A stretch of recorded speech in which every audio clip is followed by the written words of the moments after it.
나의 산성 되시고 나의 힘이 되신 여호와 하나님 은혜를 감사합니다. 오늘 이 귀한 자리를 허락하시고 하나님께서 저희들에게 그동안 베푸신 놀라운 은혜를 다시 한번 돌아보며 평양의 대부흥을 일으키신 하나님의 그 은혜를 다시 한번 사모합니다. 이 시간 함께 하시고 우리 심령이 뜨겁게 하시고 주님을 더욱 사랑하는 마음으로 충만하게 채워 주시옵소서.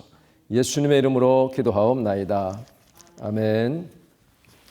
오늘은 이제 평양 대부흥 운동이 본격적으로 지금 이미 들어갔는데요. 그동안 이제 그 평양 운동이 시대적으로 볼 때에 근대 부흥 운동들이 쭉 일어났고요.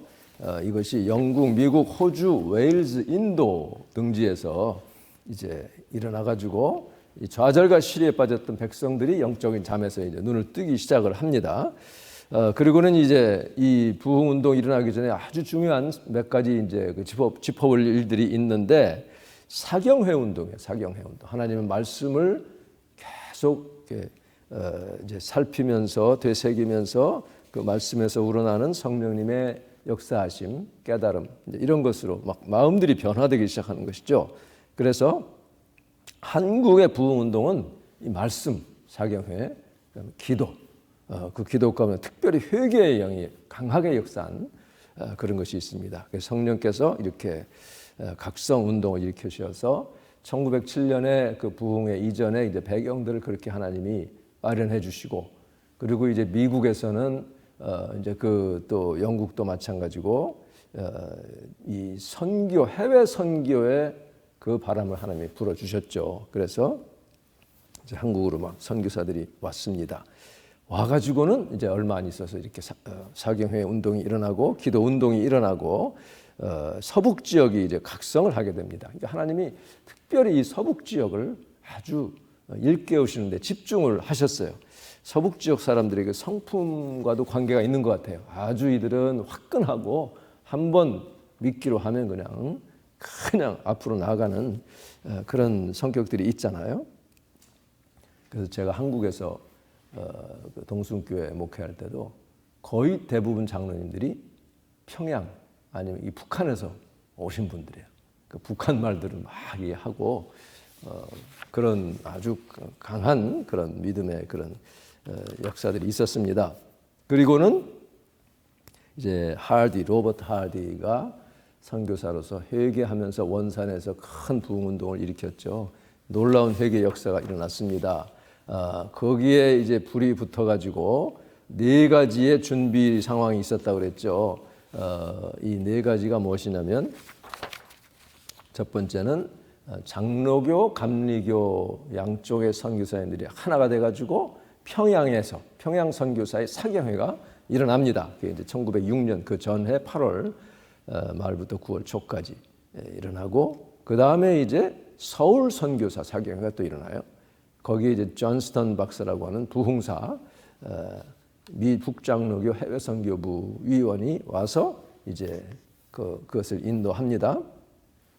거기에 이제 길선주 장로가 거기에 은혜를 받고 또 재령까지 가가지고 황해도 사경회를 또 인도합니다. 그래서 그때 이제 김익두 조사가 큰 은혜를 받게 되고요. 그 다음에 이제 목포 부흥회, 그러니까 이제 장감 평양 선교사 사경회, 서울 선교사 사경회, 그 다음에 목포에 또 부흥회가 일어납니다. 그러면서 이제 1906년 가을부터 새벽 5시 새벽 기도회가 시작이 돼요.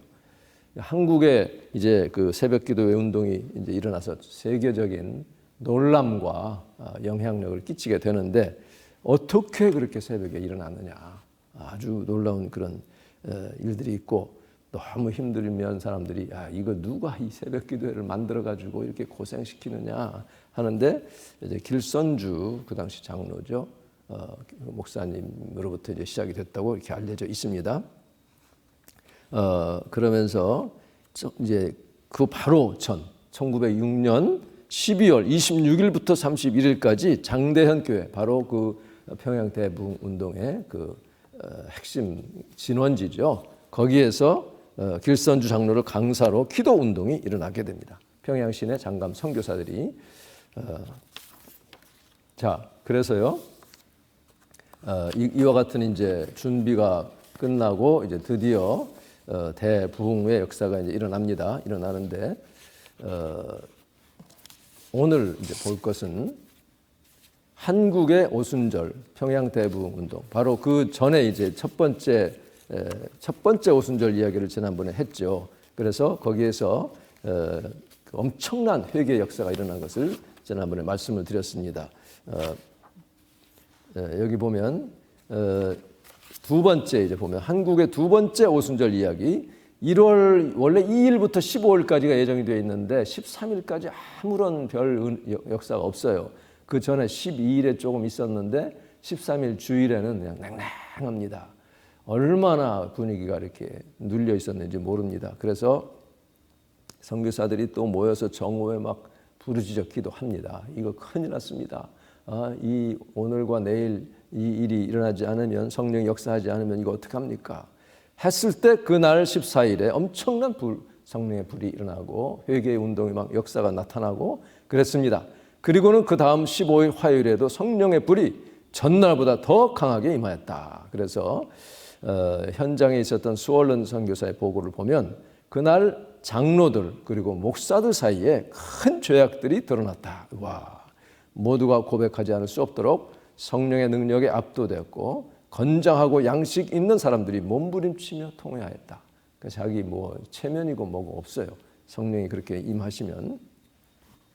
그래서 그 모습이 진실로 마지막 심판을 보는 것처럼 너무도 무시무시한 죄의 고백이 있었고 회개 역사가 있었다. 이렇게 보고를 하고 있습니다. 그리고 그 길선주 장로의 설교를 듣고 어떤 동료 장로가 고백을 했어요. 그러니까 같은 이 동료가 이 은혜 받기는 쉬운 일이 아닌데 강단에 선 길선주의 얼굴은 위엄과 능력, 순결과 거룩함으로 불타고 있었다. 마치 하나님의 산에서 하나님을 만나고 대면하고 내려온 모세의 얼굴이 빛나듯이 이렇게 막 빛이 났다는 거예요. 그것은 길선주가 아니라 예수가 나타나는 모습이었다는 거죠. 그래서 그가 예수님이 사람들에게 회개하고 고백하라, 길선주 장로의 입을 통해서 그렇게 부르신 것으로 지금 느끼고 있었습니다. 그 자리에서 어떤 엄마는 청일전쟁 때 피난 가다가 너무 급하니까 아기는 없고 빨리는 뛰어야 되겠는데 힘들어서 그냥 아이를 이렇게 나무에 부딪혀 죽이고 도망한 그 죄를 막 회개합니다. 얼마나 무섭습니까? 지금 그런 역사, 그 현장들이요. 또 어떤 의료 선교사의 요리사가 주인으로부터 이제 어떤 토지를 사달라 주인 부탁을 받으니까 500불에 샀습니다 하고 이제 돈 500불을 받았어요. 근데 실제로는 80불에 산 걸 420불을 착복했잖아요. 그거 회개하면서 자기 재산을 정리해서 보상을 하는 그런 역사가 있었습니다. 어떤 의주 부자는 첩을 데리고 이렇게 사는 두 딸까지 이렇게 낳았는데 헤어지고요. 회개한 다음에 그 첩과는 이제 딱 헤어지게 되고 물론 다 보상을 해줬겠죠. 또 어떤 부인은 자기가 음행한 죄를 또 남편이 있는 데서 회개합니다. 그 남편이 또 울면서 용서해주는 그런 역사가 있었다 그래요. 그 전이 이제 하디 부흥회 때 1903년 때에는 어떤 분은 1년 동안 그 당시에는 동거라는 거는 이제 큰 잘못이었잖아요. 몰래 동거 생활하던 여자가 남자 앞에서 남자가 있는데 동거한 남자가 깜짝 놀랐죠. 그걸 고백을 하니까 그 남자도 회개하고 끝나고 나서 둘을 그래서 결혼시킨. 그러니까 지금 뭐 동거한다고 된다는 건 아니에요. 어쨌든 사회 풍조가 그렇게 달라졌는데요. 하나님이 이 블레어 선교사의 고백을 들어보면 정말 자기는 이거 정말 필요하다라고 하지 않는 한 듣기도 싫고 보기도 너무 정말 힘든 그런 집회가 지금 시작이 됐다는 거죠. 얼마나 그렇잖아요. 그냥 끔찍한 죄들이 다 회개가 되고 하니까 사람으로서 지을 수 있는 모든 죄악이 공개적으로 고백되었고 이거는 보통의 역사 아니면 있을 수 없습니다. 잘못되면 하나님의 성령이 강하게 역사하지 않는 데서 이런 일이 일어나면 그 후유증은 감당이 안 되죠. 너무나 심각할 수 있는데 다 고백이 됐어요. 사람들이 그냥 그 느끼는 죄에 대한 회개와 이런 감정이 막 격해지니까 얼굴이 창백해지고 온몸을 부들부들 떨면서 마치 백보자 심판대 앞에 선 이제 막 멸망의 심판 심판을 받아야 될 그런 죄악된 심령들을 하나님이 보고 계시는 것 같은 그런 모습으로 서로를 바라보았다. 이렇게 보고하고 있어요. 예, 이런 그냥 강한 성령의 역사, 이 정도의 강한 역사는 사실은 전무후무합니다. 전무후무한 역사였어요. 그래서 피 흘려 죽기까지 하시며 자신들을 사랑하신 예수님의 십자가의 깊은 은혜를 깨닫습니다. 그런데 정말 중요한 것은 그렇게 고백으로 끝난 게 아니라는 거예요. 고백했으면 실제로 그 죄악을 청산했다는 것. 이것이 회개의 열매죠. 그래서 예수님도 회개에 합당한 열매를 맺지 않으면 도끼가 나무뿌리에 놓였다. 다 비옥불에 들어갈 것이다. 그렇게 말씀하셨잖아요. 그러니까 도둑 맞은 물건들이 돌아오고요. 도둑 맞은 돈이 막 돌아오고 오랫동안 안 갚고 뭉개던 미루던 그 빚이 청산이 되고 그래서 이 블레어 선교사의 보고에 의하면 회개는 결코 고백과 눈물로 그치는 것이 아니라 보상할 때 평화가 따른다. 이거 보면 누가복음 18장인가요? 삭개오가 19장인가? 예수님한테 한 고백이 나오죠. 내가 네 것을 토색한 것이 있으면 속에 취한 것이 있으면 뺏은 것들이 있으면 4배로 갚겠습니다. 내 재산 절반을 떼어서 가난한 자들에게 주겠습니다. 절반 뗀다고 미리 신고했으니 망정이지 안 그랬으면 다 팔아가지고 그래라 할 수도 있었죠. 근데 이 삭개오는 정말 회개 열매를 맺었습니다. 전 시가지가 술렁거렸고 평양 대부흥 운동은 개인의 각성으로 그치지 않고 그냥 깨어난 것으로 그치지 않고 심령을 근본적으로 변화시켜서 이것이 퍼져나가니 사회 변혁의 동인이 됐다 이거예요. 오늘날의 한국 개신교가 얼마나 비교가 됩니까? 이건 사회 변혁의 동인이 아니라 사회로부터 지탄받는 그런 일들이 너무나 많잖아요. 성령께서 임하시니 선교사들이 반년 동안 열심히 기도하고 사역한 것보다도 그 반나절 동안, 반일 동안에 성령이 그렇게 완성시켜 주셨다. 2달도 못 되었을 때에 2,000명 이상의 죄인들이 회심하게 되었다. 이렇게 보고합니다. 이 부흥의 물결은 이제 평양 전역으로 확산이 돼요. 그 교회 주변뿐이 아니라 노블 선교사가 이렇게 보고를 합니다. 한국 교회에 지금까지 없었던 가장 놀라운 성령의 부어주심이 있었는데 아마도 사도시대 이후 이보다 더 놀라운 하나님의 권능의 현신은 매니페스테이션이죠. 없었을 것이다. 이렇게 블레어가 노블 선교사가 이렇게 얘기합니다. 전 도시는 마치 사람들이 이미 죽은 사람들 그를 위해서 통곡하는 듯 그렇게 죄를 슬퍼했다. 이렇게 얘기합니다. 여성도들은 지난번에 말씀한 것처럼 4교회로 분산됐잖아요. 남자들과 같이 못 모이기 때문에 그런 여성도들에게 이제 1월 19일 날 토요일 저녁 집회를 시작으로 21일, 22일에도 강력한 성령의 역사, 회개의 역사가 일어나게 됩니다. 그런 일들이 있은 후에 이제 장대현 교회는 날마다 신도들이 남녀 다 모입니다. 날마다 모여가지고 성령께서 그 심령들을 정결케 하시고 이것이 평양 시내 전역으로 이제 확산이 되죠. 그 확산된 모습들이 장대현 교회는 이제 계속해서 그 진원지로서 계속 이제 말하는 영적인 각성의 그 공급처가 되고요. 그리고 거기에 이제 그 한국 그 당시 최대의 가장 큰 감리교가 있었는데 그 교회 목사님은 이런 부흥에 대해서 부정적이었어요. 그러다가 이렇게 계속해서 이런 일들이 일어나니까 그분이 이제 마음을 바꿔가지고 남산현 교회라는 그 감리교회에서도 성령이 임하게 돼요. 그 장로교와 감리교가 같이 이렇게 이제 성령 부흥 운동에 동참을 하게 됩니다. 그리고 이제 미션 스쿨들이 변화가 됩니다. 평양 시내 초등학교부터 중고교 학생들이 이 청소년 시절 굉장히 민감하잖아요. 거기에 민감하게 반응해서 어떤 때는 막 학생들이 나와서 기도하고 또 죄를 고백하고 하느라고 클래스가 진행이 안 될 정도로 그렇게 뜨겁게 역사가 있었습니다. 1월 16일 사경회가 끝난 그 다음 날 수요일 날 이제 숭덕학교 김찬성 이런 분이 인도했고요. 그다음에 숭현 여학교 스눕 여성교사가 담당한 이런 곳에도 회개의 역사가 이제 퍼져나가게 됩니다. 그래서 이후에 2월과 4월에 숭실대 그다음에 평양신학교에 강력한 회개 역사가 일어나게 됩니다. 그래서 이제 이 성령께서 선교사 공동체에 이제 또 찾아오십니다. 이게 평양 전역으로 확산되는 그 과정에서, 그러니까 사경회 기간 중에도 계속해서 이제 그 정오 기도회가 있었는데 1월 16일 그때의 선교사들에게 강하게 성령이 역사하십니다. 그래서 그레엄 리 이길함 선교사의 보고를 따르면, 이분이 이제 장대현 교회 담임 목사였어요. 우리는 울부짖으며 우리의 죄를 자복했다. 마치 하나님께서 거슬리거나 죄의 원인이 되는 모든 것을 우리 공동체에서 다 정화시키는 그런 것처럼 보였다. 참 얼마나 참 감사한 일이에요. 그런 역사로 인해서 지금 사실은 우리에게도 그런 복음의 이게 일어난 것을 보면 정말 하나님의 은혜가 감사합니다. 시내 장로교, 감리교 선교사들이 모였고 2시간 동안이나 자신들의 죄악을 철저하게 회개합니다. 그 현장에 있다는 것이 얼마나 놀라운 은혜인가. 말로는 그 기쁨을 다 설명할 수 없다. 스월런 선교사가 지금 그렇게 보고를 해요.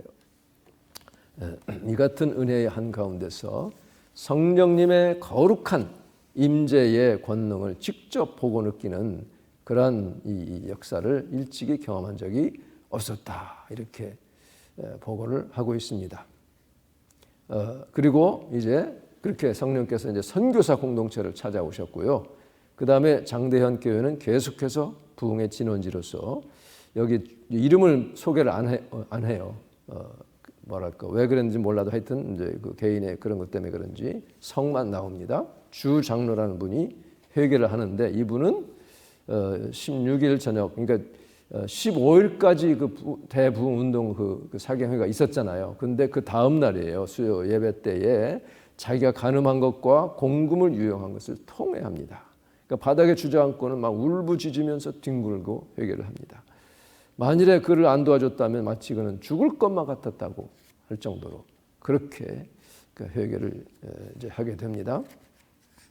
그리고 김찬성, 그 이제 숭덕학교 인도했다는 그 김찬성, 이분이 살인죄를 고백을 해요. 뭐냐면 15살 때 결혼해가지고 3개월 만에 자기 아내와 싸우다가는 때려서 죽였어요. 그리고 도망합니다. 그래서 이제 이름을 성을 바꿔서 예찬성으로 가명을 쓰면서 살다가 이날 수요 예배에 참석을 한 거예요. 이기람 선교사가 계속해서 이제 여러분 아직 털어내지 못한 것들은 다 죄의 짐을 내려놓으세요. 주님께서 다 해결해 주십니다. 막 계속 하니까 그만 거기에 꼬꾸라져 가지고 고백을 합니다. 얼마나 놀라운 일이에요. 사람 죽인 걸 회개했으니 이제 이 사람은 이제 벌을 받고 감옥에 가야 될 판이 됐어요. 그런데 그 현장에 죽은 줄 알았던 그 아내 천화가 안 죽고 살아서 거기 참석을 한 거예요. 그래서 극적으로 거기서 상봉해가지고 다시 합쳐서 새로운 인생을 이제 살게 되는. 그러니까 그 자리에 있던 김찬성의 아버지도 그 자리에 있었는데 그 뒤에인지 모르지만 하여튼 아버지도 결국은 이제 회심을 하게 됩니다. 그래서 가족이 구원받는 역사가 일어나게 됩니다. 이렇게 장대현 교회는 계속해서 이제 부흥을 이제 일으키고 있었고 이것이 전역으로 이제 확산되었습니다. 그래서 이제 평양은 한국 전체를 위해서 기도하게 돼요. 이 조선 반도 전체를 주님 성령의 불로 덮어주시옵소서. 그렇게 기도합니다. 그리고 선교사들, 또 장로교, 감리교회 성도들, 남녀 학생들, 교사, 또 교회 직분자 모두가 합심해서 한 사람 같이 이제 숄더 투 숄더 탁 어깨를 맞대고 이렇게 기도를 하는 거예요. 그리고 세계 다른 지역 수많은 사람들을 위해서도 중보 기도를 합니다. 그래서 우리가 기도할 때에 우리 자신, 내 가족, 우리 교회만을 위해서 기도하는 게 아니라 전 세계를 위해서 우리가 기도할 의무가 있는 것이죠. 그런데 어떤 예기치 않은 사건이 있었냐면 이게 어떤 안 믿는 사람이 막 부흥의 역사가 막 사람들이 꽉 차가지고 뜨겁게 기도하고 막 회개하고 얼마나 성령의 역사가 강하게 나타났어요. 그런데 그냥 갑자기 교회에다 대고 불이 한 거예요. 그러니까 이제 불이 났다고 하니까 사람들이 그냥 막 나갈 거 아니에요. 어린 아이도 있고 한데. 그래서 막 앞다투어 나갔는데 정말 감사하게도 다친 사람은 좀 있었지만 죽은 사람은 하나도 없었습니다. 예, 그래서 그런 사건이 이게 마귀의 역사죠. 이런 성령이 강하게 역사할 때 그러니까 하나님이 특별하게 역사하셔서 지켜주십니다. 마귀가 교회에 침입하여 수많은 사람들을 죽였다는 또 헛소문이 돌아요. 그 사건 이후로 그런 소문들로 돌았지만 그것이 큰 영향을 끼치지는 못했죠. 어쨌든 이런 대가가 있다. 부흥에는 이런 부정적인 것들도 있다는 것을 우리가 알고 대비를 해야 됩니다. 자, 이런 역사가 이제 숭실대학교로 번져가지고 이제 개학을 했는데 2주간 강하게 회개의 역사가 또 임하게 됩니다. 학생들의 수업 태도가 달라지고 경건의 시간이 분위기가 달라지고요. 아주 진지하게 중보 기도를 하기 시작하고 또 복음 전도에 뛰어드는 그런 이제 부흥이 일어나게 되죠. 그래서 전 학생의 3분의 2가 방과 후에 매일 기도실에서 기도하는 그런 역사가 있었습니다.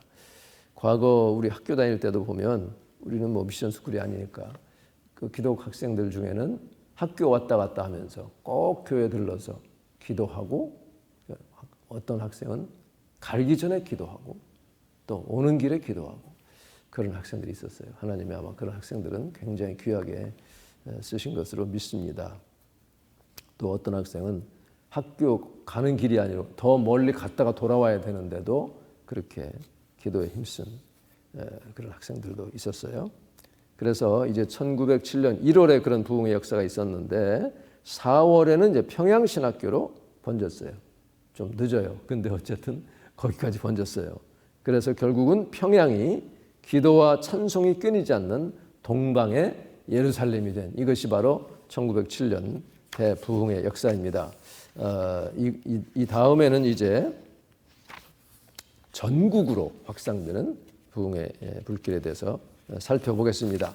하나님께서 이렇게 미리미리 준비하시고 전 세계적으로 이것을 모아가지고 불을 붙여 지펴가지고 선교사들을 보내시고 하면서 이 절망에 빠져있는 한국 백성에게 놀라운 유일한 희망으로 하나님이 역사하셨는데 지금 한국도 정말 사면초가 아니에요? 사방으로 우겨쌈을 당하고 있죠. 한국 자체가 그런데 거기에 또 기독교는 더 그렇습니다. 지금 이 시대에 우리 부흥의 역사가 다시 일어나야 되겠습니다. 그것을 위해서 우리가 기도하고 깨어있고 이 평양도 그렇고 그동안의 영적 대각성 운동들도 그렇고 그 전에 반드시 기도의 운동이 있었어요. 그래서 이 기도를 통해서 정말 하나님의 산 역사가 일어나기를 간절히 바랍니다. 여기 연합기도 중에 몇 가지만 골라서 같이 이거 합해서 이제 기도를 하도록 하겠습니다.